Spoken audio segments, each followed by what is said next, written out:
প্রিয় দর্শক, আপনারা দেখছেন আইএসএফ বাংলা। অবশ্যই কলকাতা পুলিশের সঙ্গে সাক্ষাৎ করলেন আইএসএফের জেলা পরিষদ রায়নুর ইসলাম, তার সঙ্গে কথা বলবো। এবং এই মুহূর্তে কিন্তু আমরা কলকাতা যে ভাঙড়ের যে থানা কলকাতা পুলিশ হয়ে গেছে, এবং কলকাতা পুলিশের যারা অফিসার আছেন তাদের সঙ্গে সাক্ষাৎ করলেন আইএসএফের জেলা পরিষদ এবং আইএসএফের কিছু মেম্বাররা, তারাও কিন্তু তার সঙ্গে সাক্ষাৎ করলেন।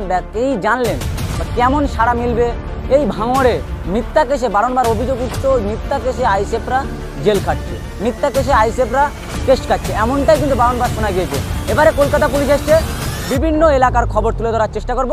কলকাতা পুলিশের সঙ্গে সাক্ষাৎ করে আইএসএফের জেলা পরিষদ তিনি কি জানালেন। আইএসএফ ভাঙড়ে কলকাতা পুলিশ হলো, কি বলবেন, কেমন ভূমিকা দেখলেন? আজকে তো আসলেন থানাতে। ভূমিকা বলতে এখন তো সবে ওনারা নতুন সিটে বসছে, এলাকার ভৈলগির পরিস্থিতি ওনাদের জানতে হবে, বুঝতে হবে। ধন্যবাদ জানাবো, কলকাতা পুলিশকে স্বাগতম জানাবো।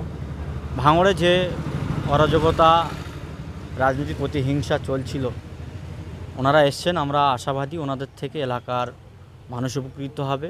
যে সমস্ত মানুষ বঞ্চিত, লাঞ্ছিত, যে সমস্ত মানুষদেরকে বিভিন্ন ক্ষেত্রে বাধার সম্মুখীন হতো, প্রশাসনের ধারায় তারা উপকৃত হবে। কলকাতা পুলিশ অবশ্যই সেগুলো তারা দ্রুত সমস্যা মেটাবে এবং এলাকার মানুষকে শান্তি ফেরাবে, তারা যেন তাদের পরিবার নিয়ে তাদের এলাকায় যেন শান্তিতে থাকতে পারে।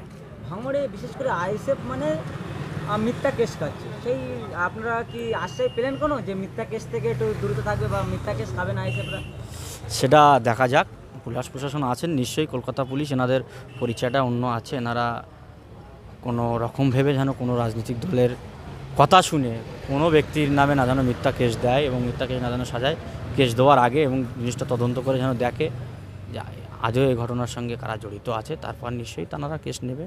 আমরা আশা রাখবো কলকাতা পুলিশ এলাকার শান্তি ফেরাবে এবং এলাকায় যে সমস্ত কেস কাবাটির আওতায় নিরীহ ঘরের ছেলেরা দীর্ঘদিন ধরে ভুগছে, সেই সমস্যা থেকে আশা করি মিটবে বলে আমরা মনে করছি। অনেক মানুষ তো এখনও ঘর ছাড়া আছে, কি বলবেন তাদের জন্য যে এখনও পর্যন্ত ঘরে ফিরতে পারছে না? অবশ্যই তারা ফিরবে খুব তাড়াতাড়ি। আমাদের আইনজীবীরা আছে, তারা ব্যবস্থা করছেন। কোর্টের মাধ্যমে আমরা উকিল লাগিয়ে তাদেরকে জামিন করাবো এবং সকলকে বলবো নতুন পুলিশ এসছেন, এলাকায় নিজেরা পাড়ায় কোনো রকম বিবাদ করবেন না। লোকালি কোনো সমস্যা হলে থানায় আসবেন, থানায় যে সমস্ত অফিসাররা আছেন তাদেরকে জানাবেন, তারা আপনাদের সাথ দেবেন এবং এলাকায় শান্তি ফেরাবে এবং সমস্যাগুলো মিটিয়ে দেবে। কেমন বুঝলেন যে নতুন তো কলকাতা পুলিশ বেঙ্গল পুলিশ ছিল, কলকাতা পুলিশ হলো, কেমন বুঝলেন?